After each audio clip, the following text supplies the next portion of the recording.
Бишкектен Кара-Балтага чейинки жолдогу автомобилдик кыймыл 1 жылдан бери кыйындап калганына бул трасса менен ар дайым жүргөндөр көнүп деле калгандай. Жалпысынан 45 чакырымды толугу менен жаңылоо каралган. Трассанын кыртышканы алмаштырылбастан 2 тилкелүү жол 4 тилке болуп кеңейтилип, айрым жерлеринде болсо 6 машина катарлаш жүрө тургандай болуп жаңыртылып жатат. Бул жолду реконструкциялоо азыркы президент Сооронбай Жээнбеков премьер-министр болуп турган кезде башталып, бул жердеги иштердин башталышына ал өзү катышкан. Бардык иштерди ыкчам жасоо аракеттери көрүлүүдө. Бирок бул жол стратегиялык болгондуктан аны толук жаап жумушту мындан дагы тездетүү мүмкүн эмес.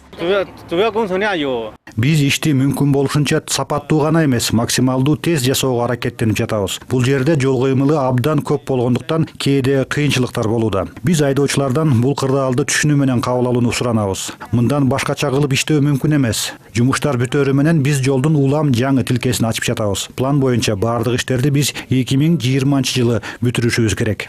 Бул республикалык маанидеги жол экенин эске алып, мындагы иштердин үстүнөн катуу көзөмөл жүргүзүлүп жатыптыр. Транспорт министрлигинин адистеринен тышкары жумуштун сапатына башка өлкөлөрдөн чакыртылган эксперттер дагы көз салып турушат. Бул үчүн испаниялык адистер тартылган. Алардын айтымында кытайлыктар куруп жаткан бул жол эч бир оңдоосуз 11 жылдан кем эмес кызмат кылышы керек. Ушул жолдун сапатын, пайдаланылган материалдардын сапатын, ошондой эле технологиялык процесстердин сакталышын көзөмөлдөй турган компаниябыз. Бизде лабораториябыз бар, өзүбүздүн ушул күнүгө биз анализ алабыз, тест алабыз, ошонун результаттарын 1 сааттын ичинде чыгарып кайра колдоруна беребиз. Эгерде кайсы бир жерде материал кичине бузулуп кеткен болсо, аны оңдоого жарым күндүн ичинде кайра оңдоого биз шарт түзүп беребиз.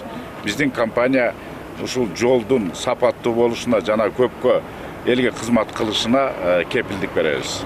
Жолду кеңейтүү үчүн жалпысынан 3,5 миңден ашуун даракты кыюуга туура келиптир. Кээ бир айылдарда турак-жай, имараттар бузулуп жатат. Кээ бир жерлерде толугу менен, айрым тилкелерде бир бөлүгү гана. Беловодск айылынын тургуну Турсунай Шапаходжаеванын 85 чарчы метрлик үйү жолду кеңейтүү үчүн түрттүрүлгөн. Азыр ал убактылуу чакан үйдө жашап жатат. Анын турак-жайы толугу менен бузулбаса дагы, ага бүтүн бир үйдүн компенсациясы төлөнүптүр. Ал акчага Турсунай Шапаходжаева балдарына турак-жай сатып бергенин айтат.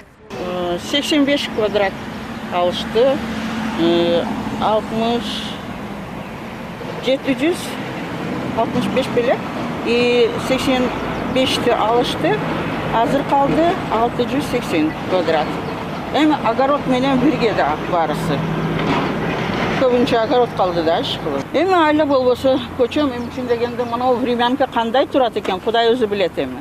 Эми биз жасап койдук пока жашаган чейин. Эгерде кымбатыраак сата алсам, көчөм. Кымбатыраак сата албасам, айла жок. Башымга түшүп калбаган чейин жашайм да ушул жерде. Вот. Бишкек Кара-Балта жолундагы оңдоо иштери асфальт төшөө менен гана чектелбестен бир топ жаңы көпүрөлөр курулуп, трассага жанаша жерлер дагы иретке келтирилет. Кыйылган дарактардын ордуна жаңылары отургузулат. Жол боюндагы бузулган тротуарлардын ордуна жаңылары курулат дешет долбоорду аткарып жаткандар. Нурзада Садыкбекова, Миржан Балыбаев, Игорь Потанин, Нурбек Капаров, НТС.